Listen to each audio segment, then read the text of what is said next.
And we're live. Good morning, everyone. Hope you're having a wonderful day. It's Friday, March 4th, 2022. And this week, we're finally talking about the Apple event that I feels like we've been waiting for forever now.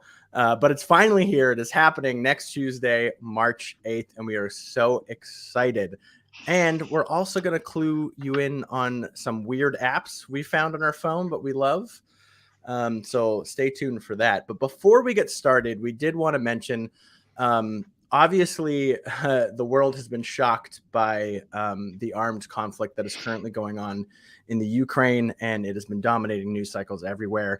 We are not a political forum. We're not really the type of place you're going to come for that sort of coverage. However, Apple has made some decisions and some moves kind of based around the conflict going on there. And so there's a few things we wanted to just let you know at the start of the show. So I'm going to pass it over to our news editor, Steven, and he'll kind of let you know what Apple's been doing in response to what's going on in the world right now. Yeah, definitely. I think, just what Luke said, it would be remiss for us kind of not to discuss it at some, degree what is happening. So starting on, I guess, February 24th, which is probably the day that most of us woke up to the news and everything that is going on.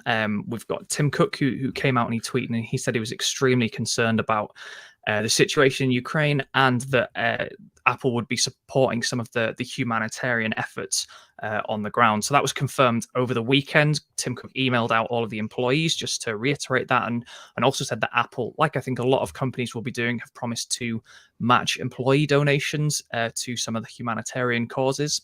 The following day, so into the weekend on the Friday, some of the first sanctions against Russia started to kick in, and that's led to several banks across Russia that no longer work with Apple Pay and other electronic systems.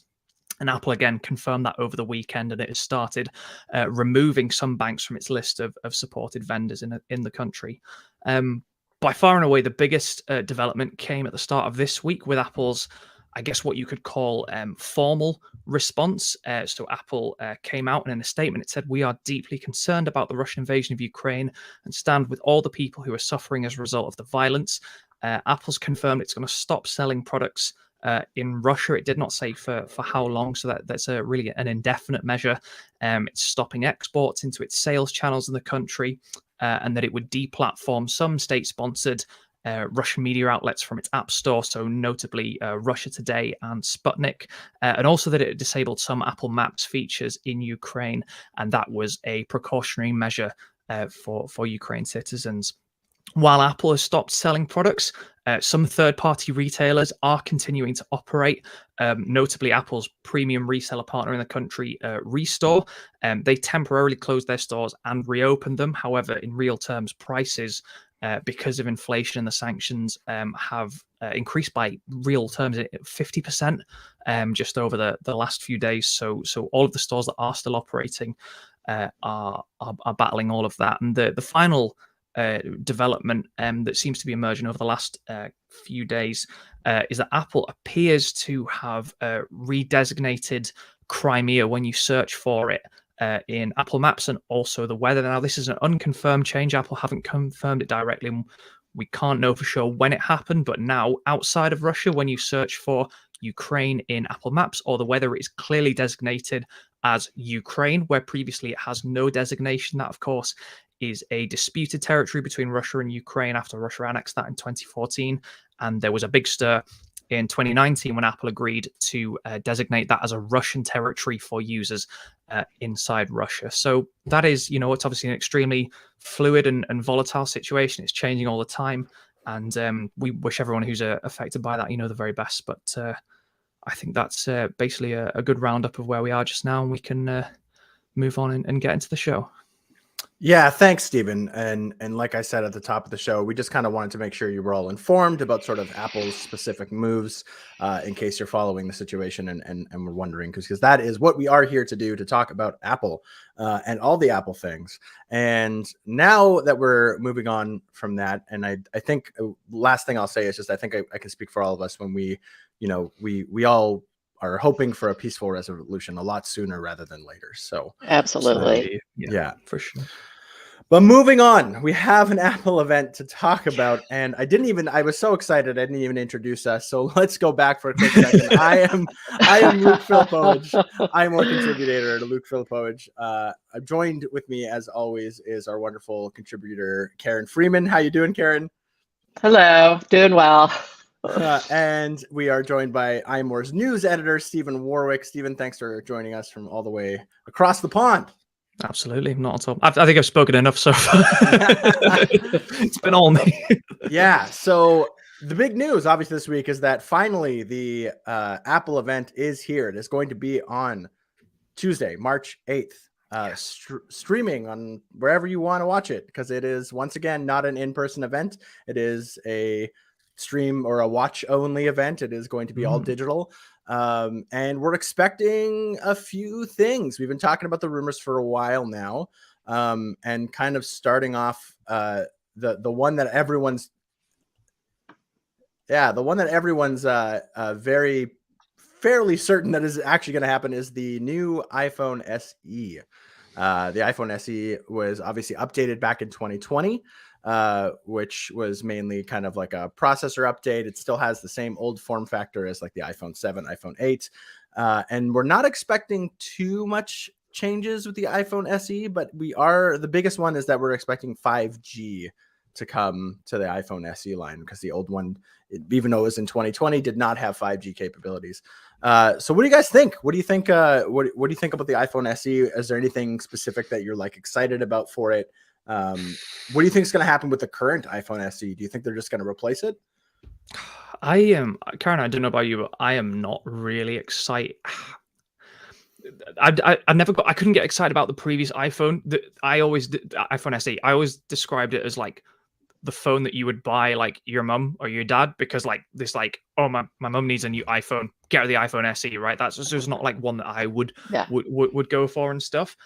Luke, it's interesting, you said there the iPhone SE came out like 2 years ago, and it got a new processor. I think it got some camera upgrades and stuff, but it's really just like an iPhone 8 with kind of spicy new internals, and it sounds like it's going to be roughly the same again, aside from 5G, like you said, which I think 5G is a little bit overrated. So I don't know, like I wasn't that excited about the last one, and I am less excited about this new one. I don't know. Yeah, I absolutely, I agree with you. I don't think the iPhone SE is for us at all, or probably anybody listening to the show.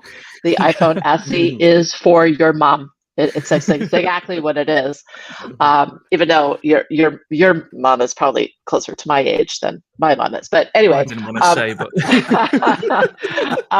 but anyway, the iPhone SE is literally the phone that I recommended to my aunt when she needed a new phone last year, and like she asked me before she wisely asked me before she went to the Apple Store, because she didn't want to be quote unquote sold something.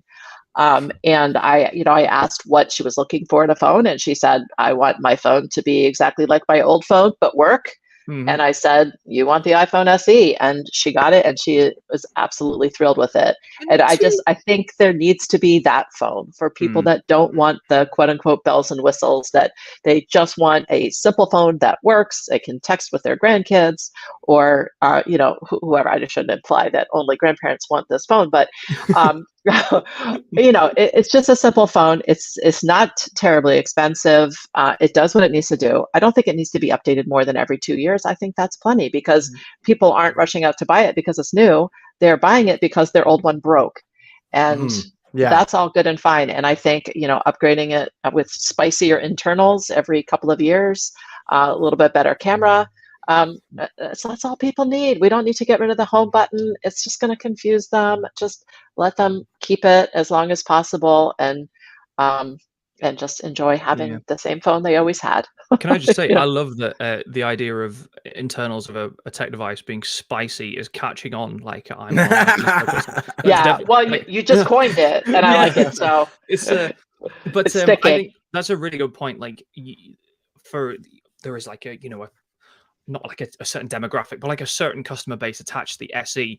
One part of that, I think, is people who really love Touch ID on their iPhones. It's the only way you can get a Touch ID iPhone is to buy the current iPhone SE and likely the new one if it's released and if it has the design we think it will, which that feature is really important to some people. And you know, I miss Touch ID because like there's always like some quirk with Face ID that was like, if it was just my finger, like I wouldn't even have to look. And that's why, you know, rumors about like an iPhone 14 or beyond with like an under fingerprint scanner, Touch ID, something like that, are really exciting.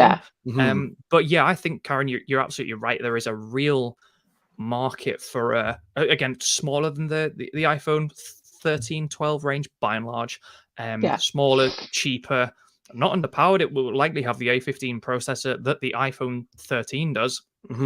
It like the future proofing is really tremendous. And yeah, it's not a phone that you said people wait for and they go out and buy like a 12 or a 13. It's the phone that they go and buy when they need to replace their old one. And certainly because it's a cheaper option. And like, think about how expensive it is to buy like a regular iPhone 12 or 13.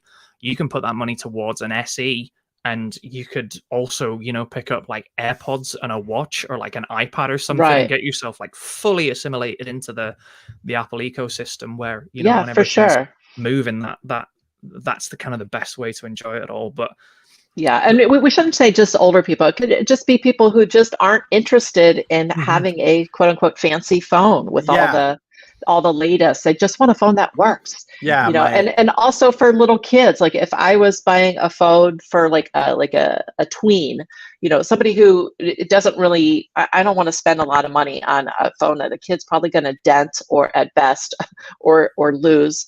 You know, just an inexpensive phone for them to keep in their backpack when they're at school in case there's a late pickup notice, or, you know, just something very, very simple and inexpensive. So I think that there are definitely there are various niches throughout the stratum of society. People just don't want to spend a lot of money. You know, who needs? Well, we're the crazy ones spending $1,000 on an iPhone. To be honest with you, I know I'm an idiot every time I do it, but you know, there are sensible people out there who don't want to spend $1,000 on a new phone. But they still want like newer technology. You know, you sure you could buy a 5-year-old phone, but would never recommend that. And the continuity, like you said, you know, like your aunt who was like, I just want it to be like my last one, like iCloud and the iPhone, that gives you all of that. And exactly what you said, Karen. Like my partner's a prime example. Her iPhone 7, which she's still rocking, is it's kind of getting on its last legs. It's been dropped one too many times. It's been you know, it's been through the ringer. It's quite old at this point, especially in terms of tech. And it's not that it's necessarily running bad, but it's just like it's kind of time for an upgrade. But my partner is not one where she feels like she needs to spend, you know, a ton of money on a phone. And she's not looking for, you know, she doesn't care if it has, she just cares that it works. Right. She's smart. Well. She has better things to do than be on her phone all day, right? So I know that like she had been looking at phones the last little while, and she was just like, should I just get the SE? And I kind of was like, well, if you want to wait, you could wait a little bit and just see what if there is anything kind of new and exciting. But like, I think we're both probably getting to the point where she'll pick up one, either the new one or maybe even just the 2021, especially if the 2021 maybe goes on a discount for a while they're trying to sell them off. Really interesting. I don't know. It certainly wasn't. It may have been reported as such, but Mark Gurman put out a newsletter. It may have been at the start of this week or even last week to say, here's what I think Apple should do with the iPhone SE, like the current one, the 2020, like you said, because we're expecting Apple to replace the old one. But they're like, do you think there's a market for like a $200? I mean, I assume there must be a market for a $200 iPhone. I mean, if we're saying that people love the SE because it's cheap, then there's probably a market for, you know, people who love it, an older SE because it's even cheaper. So there has been, I would call it, you know, speculation. Hey, this would be a good idea. You know, not any kind of firm information that, you know, Apple could hold on to the SE and, you know, keep the old one in the lineup alongside the new one. And it's I highly doubt that Apple would keep both two different SE models in stock, but Yeah. that would be nice if they did, because I know that there are people that they literally they just want the cheapest iPhone they can buy. Yeah, and I mean, if you're talking $200, like let's just say that happened, say they for a while, whether it's a promotion just while they sell out of stock, or they do, you kind of pull a bit of an un-Apple move and they keep it around for a while at $199. Like, I almost like that's a good deal for the iPhone 2020. Like, it's not like it's not like anyone who that has would be like a monthly payment plan, but like would almost be like next to nothing, wouldn't it? Be like cheaper than Yeah. Netflix, really. Yeah, Yeah. if you're going the subsidized route, for sure, like it would be fairly inexpensive. Like I love that when I hadn't even really thought about it, but when I read, Gurman's opinion about like how cool it would be if they kind of dropped it down, and I was just like I never even thought of that as a possibility, but like I feel like that would be really interesting, and I wonder if it would like prompt Apple to test the waters of like, because they've done that before, older models will stick around for a while and they will kind of go down in price as newer models come out, but like they've never, like, the current SE, which I believe is $399, right, in the States, right? Yeah, $399, probably yeah. way cheaper most places, but that was the price. That was when like it, the when it price dropped, when it came out. Like that's don't get me wrong, that's not a bad price. It's like phones are expensive to make, but like, if we are talking about like the budget cheap phones that people can get, the Android market is saturated with them, right? Like absolutely saturated with tons of them. And some of them aren't great, but some of them are quite good. Samsung always makes some really cheap phones that they never like announce, but they're like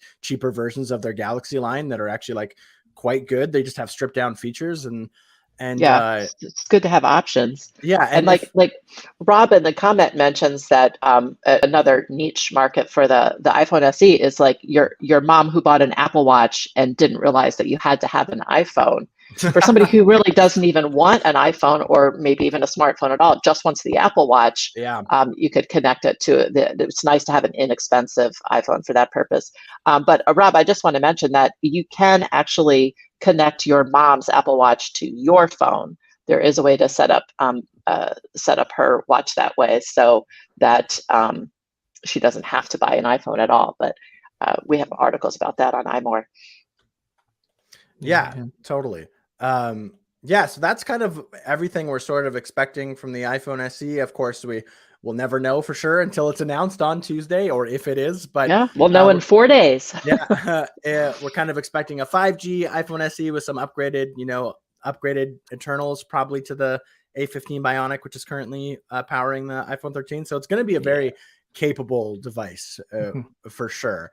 The next kind of like big thing that we're sort of all expecting is the iPad Air, the 5th version of the iPad Air, which is probably, even though so far it seems that according to the rumors and leaks that we have sort of heard over the past while, it isn't necessarily going to be the biggest of upgrades. It's going to mostly probably be internals. It should also feature 5G. It'll probably also have the A15 processor. Yeah.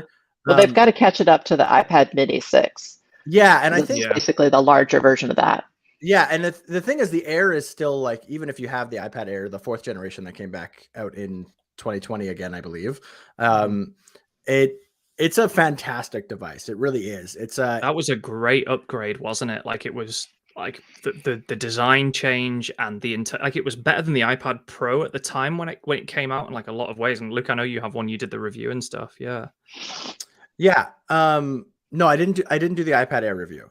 Did you not? No, I made that up in my head. I'm sorry. Yeah, you made that up in your head. That's okay. I've used one. I don't have one currently as my current iPad, but I've used one for a while, and they really are kind of that awesome mix between like, okay, I don't really want the Pro, I don't need the Pro, but like I need more than just like the base iPad. Like I kind of need something in the middle. It really fit that niche so well, that kind of in between market, and I think like it finally sort of getting the upgrade to sort of make it actually fit in the spot that it should fit right now, because it is a bit older, and the processor is not quite in line with the current iPad lineup. But to get it back to where, that prime spot between the between the like base iPad and the iPad Pro, which there's like a lot of room in between there, since to have them kind of fit that in the middle again and kind of be in the lineup. And then of course you have the iPad Mini 6, which just came out, which is very awesome if you want something smaller, if you like the smaller form factor, the more portability and things like that. So I think like it'll finally kind of get the iPad lineup back to where it needs to be. Right.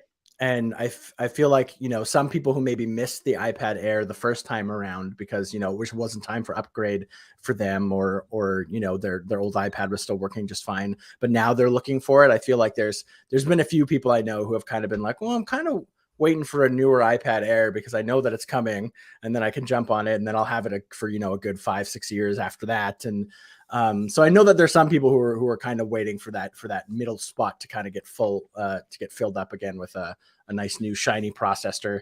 And then 5, you know, we didn't really talk about it too much with the iPhone SE, but 5G is like, it's a good quality of life improvement.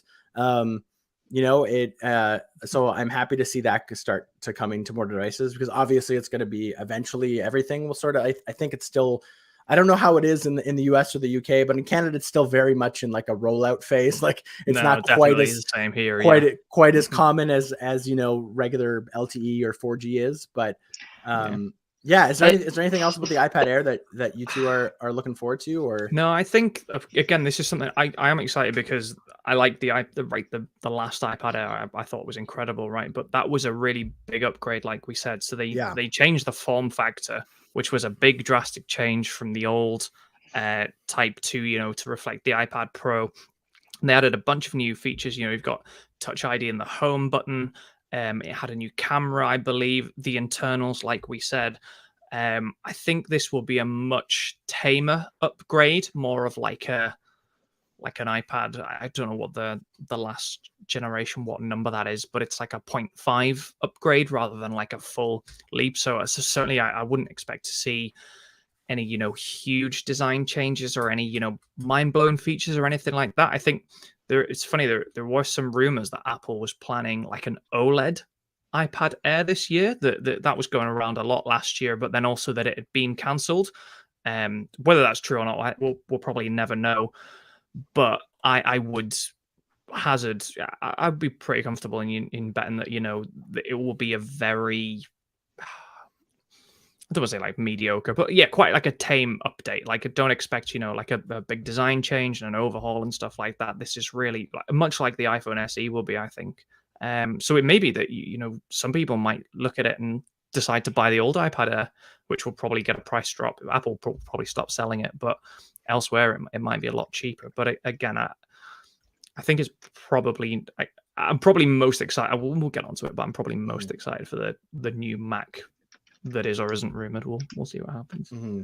What I'm curious about the iPad Air, and Karen, I know you and I share an affinity for when Apple actually gives us color options. We actually like it. I'm curious if like, will it just keep the old iPad Air colors? Like, will it keep the same ones that the 4 came in, or do you think they'll announce some new ones? Will it be a completely different lineup? I'm curious to see what they do in that respect, because the iPad Air was kind of the first one that kind of blew open the doors a little bit in terms of like the amount of colors that were offered. Oh, I think new colors, definitely.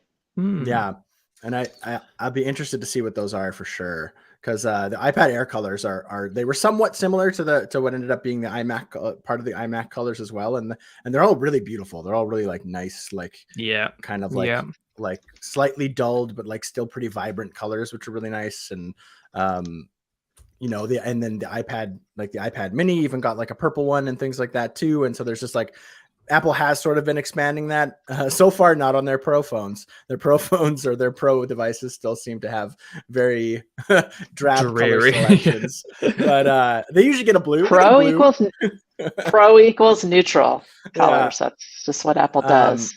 But yeah, I think that's maybe, I know it sounds silly, but I am excited to see what Apple does with the colors. I'm curious if like, will they keep them the same now since they changed a bunch of them last year, or will we just get like all new ones, or slightly, you know, thing about colors, even the space gray that's been around forever, is it's never quite the same from device to device. It kind of based on the finish or based on how, you know, how they make it. Sometimes it can kind of change the hue a little bit.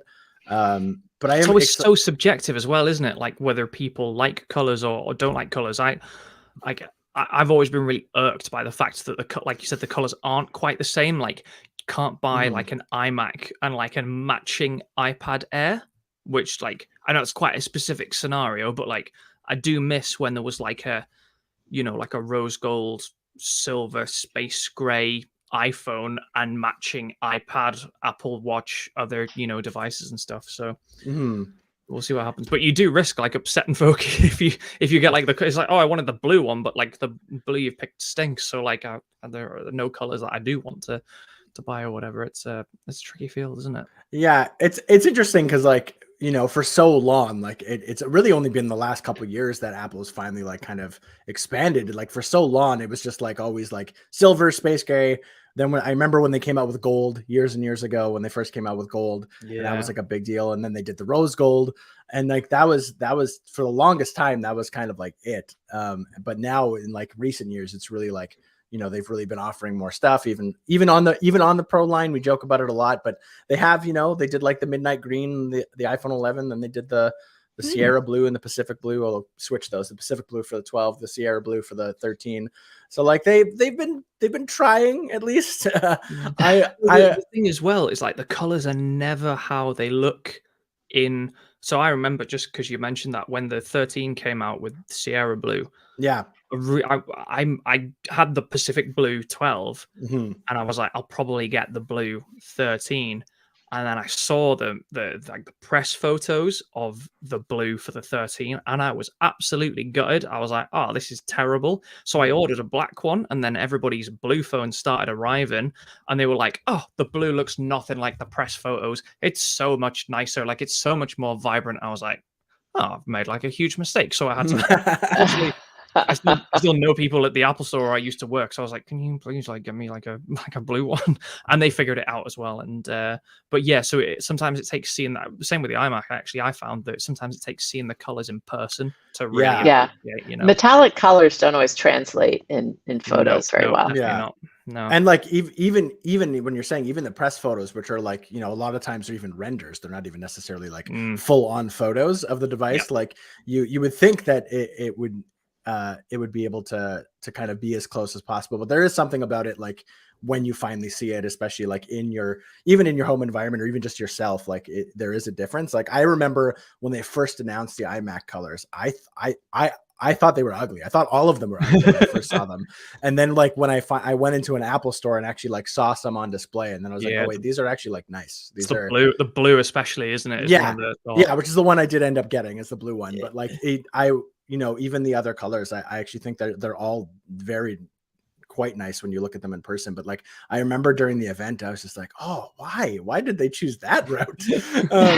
So it can maybe it just grew on me, but I think in general, just like seeing them for yourself can sometimes be a big deal. And I mean, some people just know, you know, some people, they're like, I like blue, so I'm just gonna order the blue one, and whatever blue it is fine, which is totally great. But I would say, like, if you've never had if you're looking for a colored device and you've never had like a vibrant color on your iPhone or any of your tech before, like when they do launch, like if you're worried about like some of the stuff we're talking about where the color, you know, might not be quite what you expect or whatever, like go check them out if you can, at like, you know, at your Apple store or a Best Buy or wherever they're kind of on display, and you'll get like a better idea of how they'll actually look to you in person. That would be my suggestion for that, for sure. Yeah, definitely. Before we move on, which then there'll be tons of stuff to talk about in just a second, but I'm going to actually tell you about our friends at Nordvpn. So if you spend a lot of time on the internet, using a good virtual private network or VPN is a must. And the best VPN I've ever used personally is NordVPN. It's actually what I'm still using today. I've been using it for years. They have servers in 59 different countries that are all accessible by a click of your mouse. They also have apps for every Apple product you could imagine. You want it on your iPhone, you want it on your iPad, you want it on your Mac. It works seamlessly. They're also really good at updating their apps very frequently, with not only just security updates and bug fixes, but also anytime a new, the new iOS comes out or the new Mac OS comes out, they're always right on top of it. You can have NordVPN on up to 6 devices, which is great. That way, none of your devices are at risk when you're on public Wi-Fi or any sort of sketchy Wi-Fi networks that you're trying to connect to. And your the great neighbor's thing, Wi-Fi. your neighbor's Wi-Fi, and it's completely risk-free because Nord offers a 30-day money-back guarantee. So you can buy it and you can try it for a whole month. And if you don't like it, or it doesn't work for you, or you're anything at all, they'll immediately give you your money back, no questions asked. You can grab your exclusive NordVPN deal by going to nordvpn.com/iMore, or use the code iMore to get a huge discount off your NordVPN plan, plus one additional month free and even a bonus gift. So go check them out. NordVPN is by far the best VPN I've ever used, and I love it. So thank you, NordVPN, for sponsoring the show.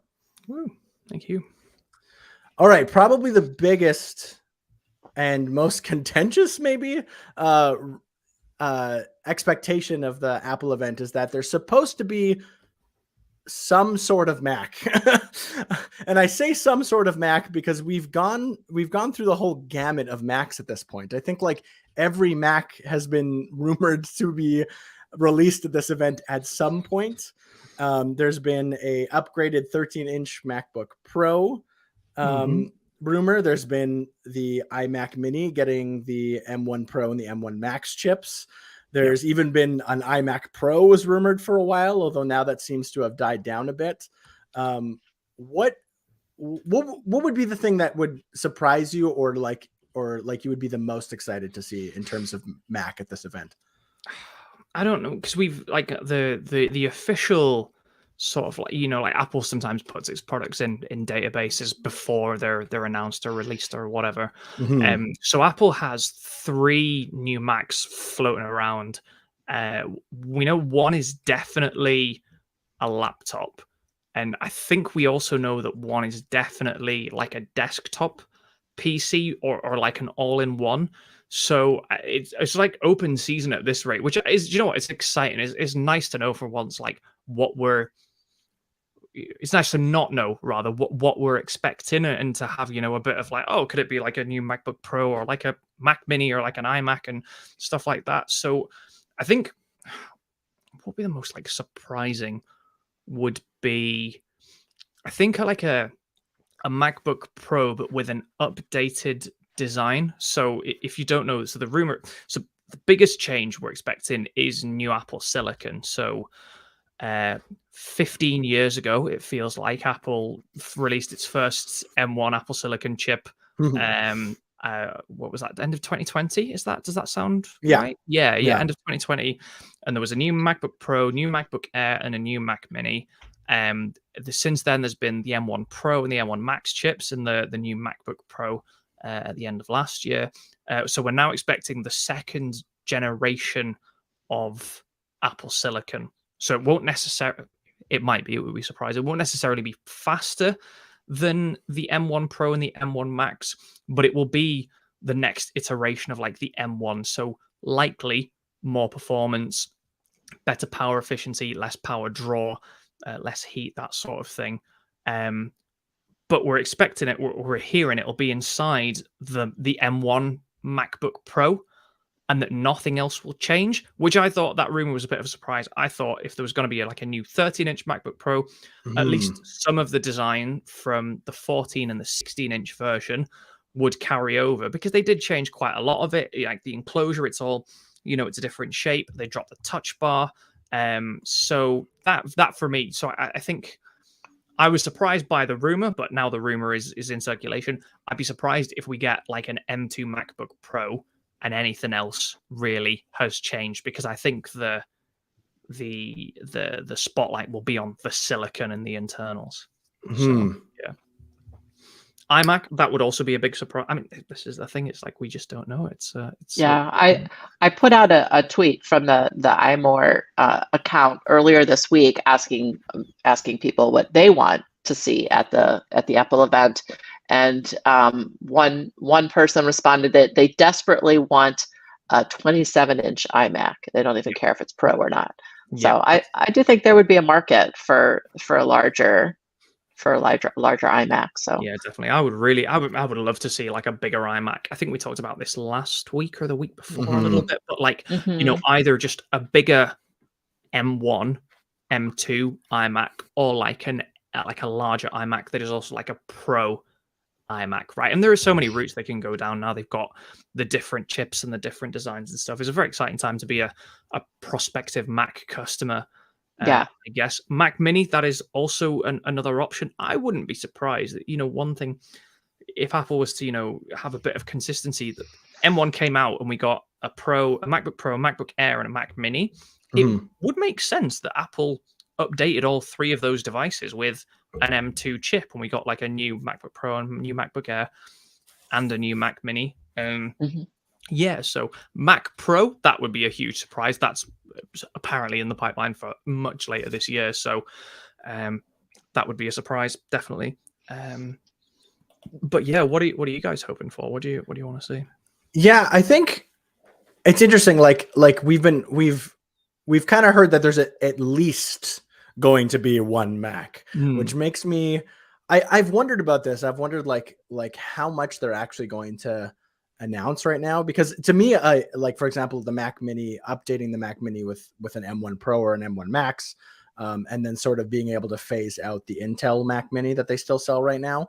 And then you just have like the M1 Mac Mini, and then like a kind of a bit of a more beefier, slightly more performance heavy one.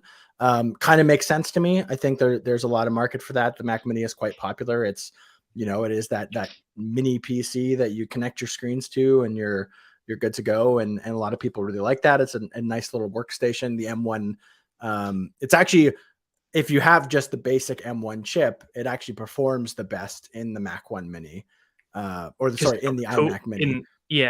Because just of the more space, the cooling aspect. It's got a fan, which the other ones don't right. have. Which, like, for example, the iMac, the iMac that I have, the M1 iMac, does not.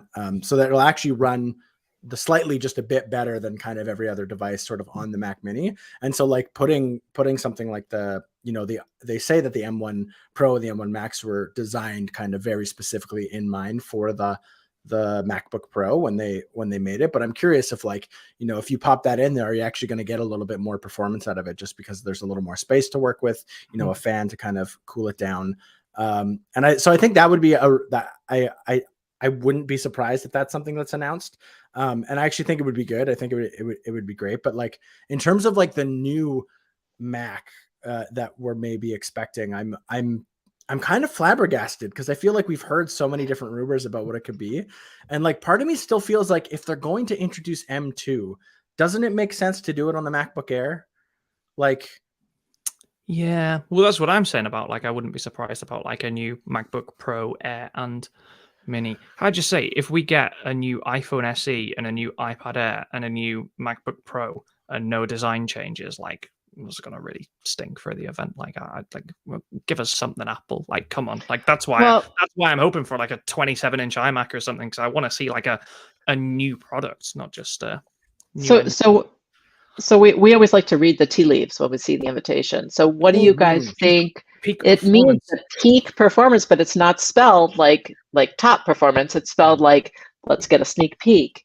Can I just say, like, we were expecting the event announcement on Tuesday, right? A week. We knew when the date was. We thought we knew, so we were expecting like a week in advance.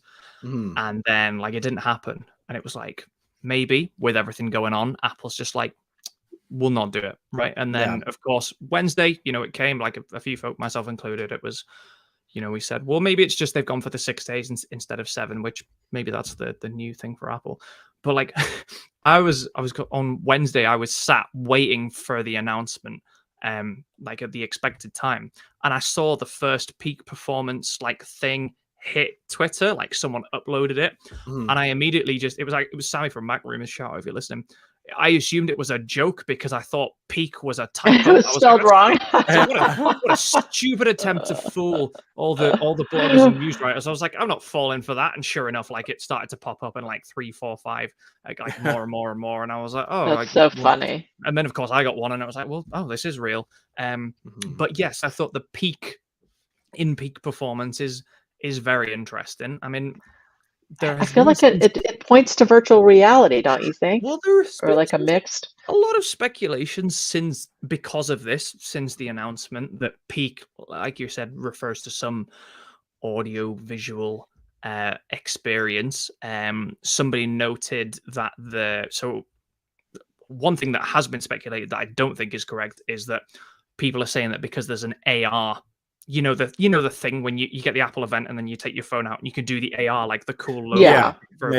Which they've been doing for Apple a does while that now. every event. So that we can the speculation of like, oh, does this mean there's a headset? Like, stop. But that file this time around is a new like .reality file that we've never seen before. So there has been some speculation that we may be surprised by Apple Glass or like some sort of VR headset. But yeah, equally, like Apple, like we I made a meme about this once where it's like we read so much into these Apple events, and it's like I was like, oh, peak performance means like look how fast this new MacBook is, not like here's a virtual reality headset. I'm happy to be proved wrong. Like if there's a virtual reality headset next week, like I'll go bananas. But yeah, I think it's but the spelling says it can't just be look how fast this deliberate is. but maybe it's deliberate, like to confuse people and to build hype then, and it has nothing to do with what will actually happen in the event, because Apple knows like people spend, like people pore over these invites to be like, what could it mean? Because there's colors, isn't there? Right, there's new colors that we could I know, and we're almost always wrong, so yeah. Go on, Apple definitely likes to tease. definitely tries tease and create hype, but usually there is a little bit of something behind the there is some sort of practical elements. I feel like for me it I don't know what it would be, but it could mean that they're announcing something they have in the works and they're kind of just giving us a bit of a sneak peek into it, but it's not coming for a while, which that could tie into something like the headset that we've been talking about. Apple has done that before with like a bunch of products. I think was it the Trash Can Mac Pro. It was like, hey, we made this available in 15 months or whatever. Yeah, and there is speculation that an Apple VR headset or something similar would be announced and unveiled a long time before it's ready, right? So maybe like a year in advance, maybe. So which makes sense. It would have to be to give developers time to create apps. It may also mean that the M2 processor isn't ready yet, and it's not coming until September. So it's like we can see what it would be like. Oh, we can't have it yet. But you're right. Like Apple is always, super. We know Apple is deliberate. The question is like, why are they deliberate with? Why did they say peak? Because it may well be just to generate hype. And one thing we do know about like the way like Apple works internally is like the people who make the peak performance invite don't know what's going to happen at the event. They'll have just been told. Oh yeah. Peak double E. Like, are you sure? Like, do you not mean PEA key? Like a mountain? No, peak double E as in look. It's like, okay, that doesn't make any sense, right? Just make it, right? But those people, like, it is all, segregated and compartmentalized and stuff. So it could mean any number of things, but the reading of the tea leaves, as you described it, Karen, usually turns out to be a massive disappointment. Phone Pop in the comments said that maybe it's showing a new Apple grammar correction service. maybe it was just wrong. Can you imagine that? Like Apple just generally put out like an invite with a typo. Literally, it was a typo. Rather than admit that they were wrong, they would let like they just went with it. Speculate about a headset and I do think that Luke's idea that maybe they're giving us a quote unquote sneak peek into something that they are not actually planning to release for another year or so is a good possibility. And if we're doing that, I mean, it could be the Apple Car, it could be just about anything. It could be so many things for sure. Yeah. I'm gonna stick with the typo. Rene Ritchie. It's a mass conspiracy. Rene Ritchie once told me typos generate engagement, and so there you go. So that's kind of like those are the big stuff that we're expecting / we're hoping to hear, of course, when Apple takes the stage, when we see that video on March 8th. Are you guys anything can happen. Are you guys disappointed that it's a virtual event again? What do you think? No, I'm not. I think just like even the practicality of it and the state of the world, whatever you want to say, put that aside.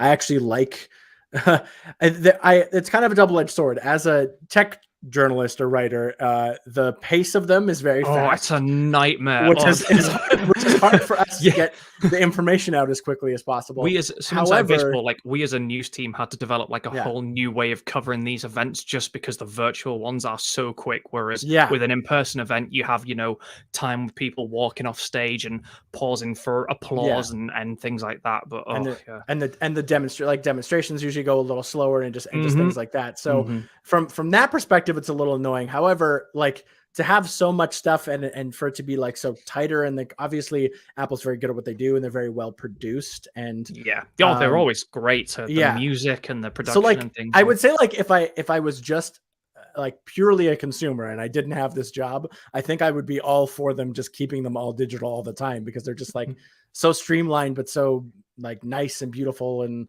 the way that they're presented is so done so well. So it's kind of a bit of a double-edged sword, but I'm not surprised that, and I'm not disappointed.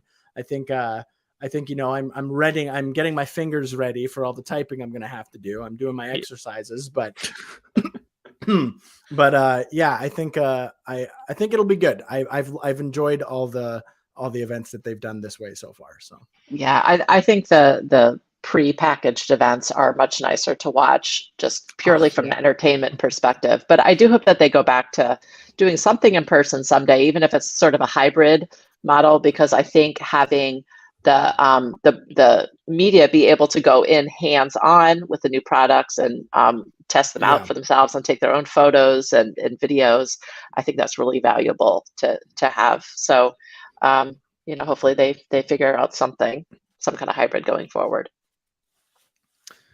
Yeah, totally. I think that's a good point. So that's kind of everything we're sort of expecting. We have that we're hoping for / we want. We'll see what actually happens on March 8th. And of course, next week we will be here to break down all the news, all the new products that did get announced, all the new products that didn't get announced. We'll be talking about it all. So don't forget to tune in next week, of course.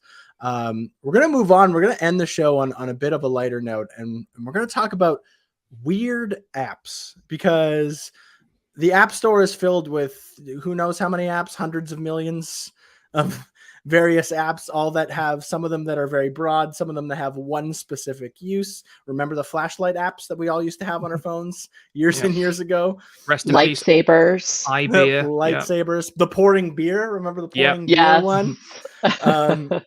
So there's no shortage of crazy weird apps, but we all use our phones kind of every day. And so we thought we would just kind of tell you all about, the most unusual app that we kind of have on our daily driver. And we'll start with Steven. Steven, what do you got for us? He's starting with me because I told you mine was a really disappointing answer. So we're going to crescendo to... No, I hope you figured out which between you and Karen is the better answer before we get going. But so we discussed this before the show. It was like, let's talk about the craziest apps we have or whatever. And like, so I have to confess, even though I'm like, my you'd think I'd be like knee deep in apps like all the time, but like I only have apps on my iPhone like when I need them, and I only ever download an app if I like can't live without it, if that makes sense. So like I don't have like games on my phone, and I don't like go surfing for apps just to find out what they do, or would that be like I only have apps if I have to use them. So the most it's not like it's a very vanilla app, but the most surprising app I have on my iPhone, or the app that I think people would be most surprised to learn about on my phone, is my Cleveland Browns app. And the reason for that is because, being British, most people are very surprised to find out that I am a big fan of the NFL. It's my favorite sport. Got the combine going on at the minute. Very, very engaged in all of that. I've been a huge NFL fan for probably going on 4 or 5 years now. So not only are they very surprised to find out that I'm an NFL fan, but then it's like, who do you support? It's like the Cleveland Browns. And well, most people don't know who they are. But then, Americans like Karen, thought it was hilarious that I was like a Cleveland Browns fan. The story about how and that she happened, lives in Ohio. Jim, a podcast editor, he thought it was hilarious. Everyone I speak to thinks it's hilarious that I'm a Cleveland Browns fan. It's like, oh, why did you become a Cleveland Browns fan? It's not even like a good story. It's like literally the year I got like into the NFL, they were so bad. It was the year they went 0-16, and I was like, this stock is never going to be lower. And like it can only get better, right, for Cleveland. And I was like a big Baker Mayfield fan, which I know is quite a controversial thing to say these days.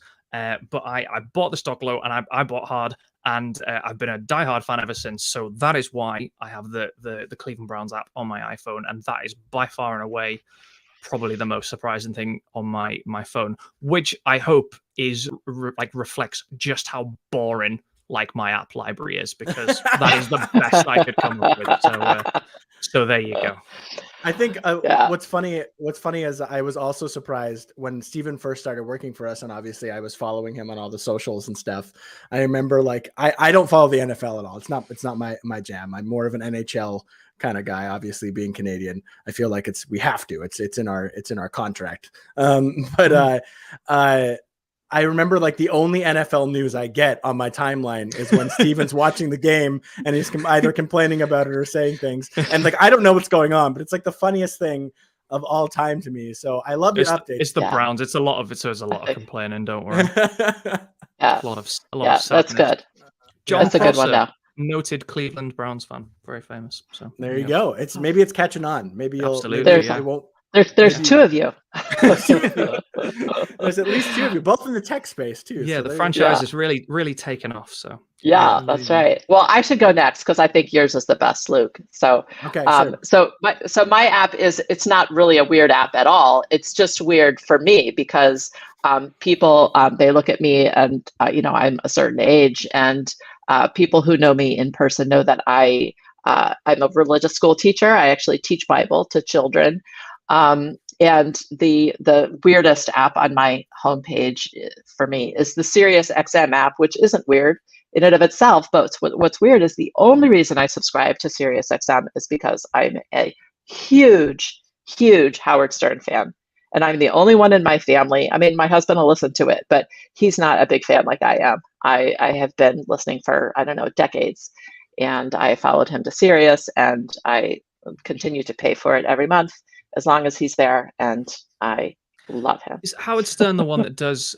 He did like an interview of like Chris Martin, and he has like lots of music guests on it and stuff. Is that? Yes. Well, okay. So the reason I love him so much is because I think he's the best interviewer anywhere. He does like 2-hour-long interviews with A-list celebrities and just gets the most interesting, and B-list and C-list and D-list celebrities. It just gets the most interesting stories out of them. But he's primarily known as a shock jock for having like, I don't want to like go beyond a G rating on this show, but for having guests that were in various states of undress and. I just had to Google what shock jock is, but yeah. The first result is a picture of Howard Stern, so I think it's quite. Very. Let's just say very R-rated. Yeah, he kind of early on got the whole like bad boy of radio kind of like label, and he ran with it, and it's obviously worked out well for him. And I mean, it's been years now that he's been on Sirius, right? I mean, I was never a huge fan or follower, but he's got a very big following, and but it is sort of like a type of aesthetic that I wouldn't have guessed on first glance that Karen might have been really into Howard Stern. Yeah, but like, nobody ever would. People who know me for years and years and years are surprised to find out that I'm a Stern fan. Yeah, but like, do you have like? I'm curious, Karen. Do you have like a favorite interview he's ever done that you've listened to, like with a certain celebrity or a certain guest, or? Think of one? It's hard to point to just one. I did read his book, and his favorite interview was with Conan O'Brien, and that is just a fantastic one. So like if you're gonna, if you wanted to look one up to see what his celebrity interviews are like, that would be an excellent one. The Hillary Clinton one was really good. Really just he's interviewed Paul McCartney. His celebrity interviews are just so good. He just goes to a whole different level than other interviewers do. Yeah, totally. He's I've never, like I said, I've never really been a fan. I've heard clips and excerpts, and it does seem like his interviews can get really, like really into the weeds on a lot of interesting ideas and issues. And when he talks to, musicians a lot, he really dives into like kind of, what they were going through when they made the music and things like that. And it kind of gives you a lot more insight. So I can certainly, I certainly appreciate a good interviewer. He's not someone that I've ever really I've never really had that much of an opinion on him. So like hearing you talk about how great you think he is, I might actually, maybe I'll look up an episode or two and see what I think. And maybe he'd come on the show. Would you think he? I think his audience might be just a little bigger than ours. Just a little. I know for a fact he would not, because he talks frequently about how he hates being guests on other people's shows. He's like, if I'm going to say something funny, I'm going to say it on my show. Yeah. That's fair enough. Yeah. All right. I'll finish off here. So, I've been using this app actually for like years. In fact, I think it was on like my first iPhone ever. It's been around for a long, long time. But I love going to movies. I haven't done it as much in recent years because of everything going on, but I do love going to movies and going to the theater and getting the theater experience. And one thing about going to the movies that always sucks is when you have to run off to the bathroom in the middle of a movie because somebody got the large Coke when he did not need the large Coke. That's so foolish. Yes. So continue. There's an app called Runpee, RUNPEE, and it tells you when the best times to go pee or run to the bathroom are during a movie. And it's ingenious. It's like, I remember when I first downloaded it, I was like, I kind of downloaded it somewhat as a joke because my friend had told me about it, but I use it every time I go to the theater now. And it has so many like interesting, cool little features. Like they have reviews for every movie on there. If you're interested in that, you can leave comments and things, but also just like in general, what they do is they'll tell you when in the runtime. So like, for example, you can't see right now, but I'm looking at the Batman for this weekend. I'm probably going to go see the Batman, and I can look at the times that they've set out. Somebody's watched the movie and set out the times that they think. So the first one is 22 minutes and 25 seconds into the movie. You have 3 minutes and 45 seconds of not a lot happening. And you can go to the bathroom during that time, and there's a little synopsis you can read. It'll tell you like what happened in the 3 minutes and 45 seconds that you missed. It's brilliant. It's just brilliant. Yeah. As soon as you said this, I knew this was going to be great, but like I had no idea like how good this was going to like keep going. Like, yeah. And you can set a timer at the beginning of the movie, and you can have your time. It can buzz in your pocket, and that'll let you know when to go. And then it'll also buzz again when you need to get back. And they kind of have like different gradings on like what the best pee time is. Like there's ones where it's like you'll miss nothing important, and then there's ones where like you can go now, but you might miss like one little detail that's kind of cool. So do you literally like leave it running during the film? So like you said like it buzzes, like, so do you like start so like a timer when the film starts? So it'll say like when you go to start the timer, it'll be like start the timer after like the Sony logo shows up or whatever, and then you start the timer, you throw it in your pocket, and then it'll buzz when it's time when that scene comes up and it's time for you to go.